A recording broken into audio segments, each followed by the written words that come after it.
वीर अंकुश बोराडे, सर्वप्रथम तुम्हा सर्वांना भारताच्या 80व्या स्वातंत्र्य दिनाच्या हार्दिक हार्दिक शुभेच्छा देतो।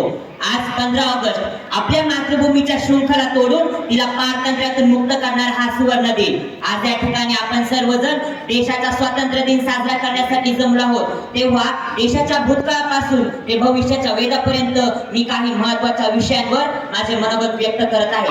15 ऑगस्ट 1947 रोजी जेव्हा लाल किल्ल्यावर पहिल्यांदा तिरंगा फडकावला गेला तेव्हा तो केवळ एका कापडाचा तुकडा नव्हता तर लाखो वीरांच्या बलिदानांचा, आत्मार्पणाचा आणि त्यागाचा तो प्रतीक होता। स्वातंत्र्योत्तर काळात भारताने शून्यातून विश्व निर्माण करण्याची प्रक्रिया सुरू केली।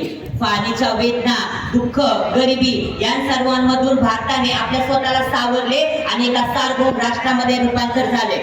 काही काळामध्ये एक काळ असा होता की अन्न खाण्यासाठी आपला भारत देश दुसऱ्या राष्ट्रांवर अवलंबून होता, परंतु आज हरित क्रांतीमुळे संपूर्ण जगाला अन्नधान्य पुरवण्याची क्षमता आज आपल्या भारत देशाची झाली आहे। गेल्या 7 दशकांहून अधिक काळात भारताने विज्ञान, तंत्रज्ञान, कृषी, अंतराळ संशोधनात गौरव भरारी घेतली आहे।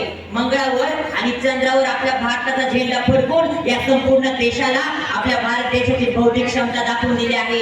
या संपूर्ण देशाला आपल्या भारताची बौद्धिक क्षमता दाखवून दिली आहे। आज आपला भारत देश जगातील लोकसंख्येमध्ये पहिल्या क्रमांकाचा देश म्हणून ओळखला जातो।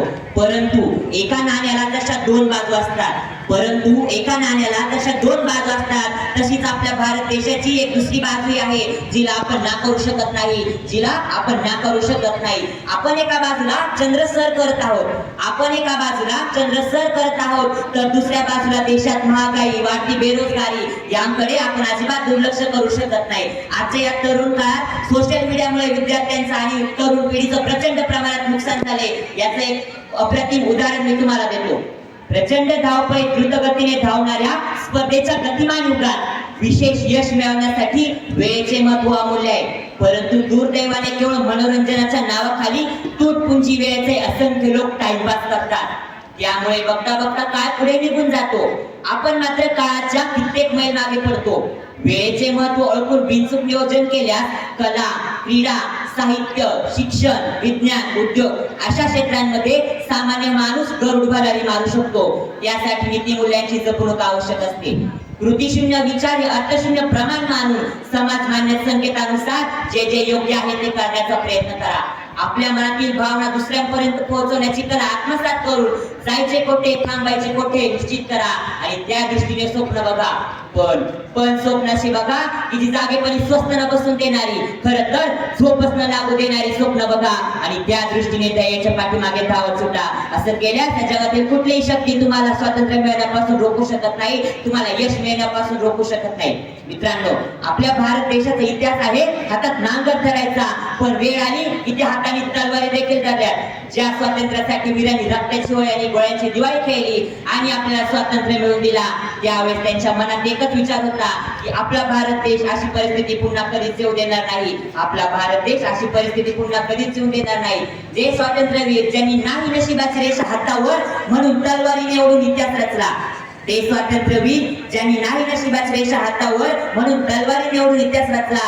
आणि आजचे वीर हा मेसेज 10 ग्रुपवर पाठवा, नक्कीच काहीतरी चांगलं होईल अशी अपेक्षा ठेवून बसतात आणि म्हणे माझा भारत देश स्वतंत्र झाला। ते स्वातंत्र्यवीर ज्यांनी आपलं प्राण गमावलं, त्यावेळेस त्यांच्या मनात एकच विचार होता की आपला भारत देश उद्याचं नवीन सूर्य पाहिजे, कारण आपल्या भारत देशाला सोने की चिडिया या नावाने ओळखलं जातं। ते स्वातंत्र्यवीर ज्यांनी रक्ताची होळी आणि गोळ्यांची दिवाळी खेळली, आणि आपल्याला स्वातंत्र्य मिळवून दिला। त्या काळात घुमत होते जय हिंदचे नारे आणि आता वाहत आहे सोनू माझ्या भरोसा नाहीचे वारे आणि म्हणे आपला भारत देश स्वतंत्र झाला। जेव्हा थांबेल शेतकरी संपव जायचा, जेव्हा थांबेल जवानांचा छळ सीमेवर, जेव्हा लागेल पिकवणाऱ्यांना सुखाचा डोळा आणि खातील ते सुखाचा घास, तेव्हाच आपण म्हणू आपला भारत देश स्वतंत्र झाला। पुन्हा एकदा तुम्हा सर्वांना भारताच्या 80व्या स्वातंत्र्य दिनाच्या हार्दिक हार्दिक शुभेच्छा देतो आणि थांबतो। धन्यवाद। भारत माता की माता की वंदे. धन्यवाद.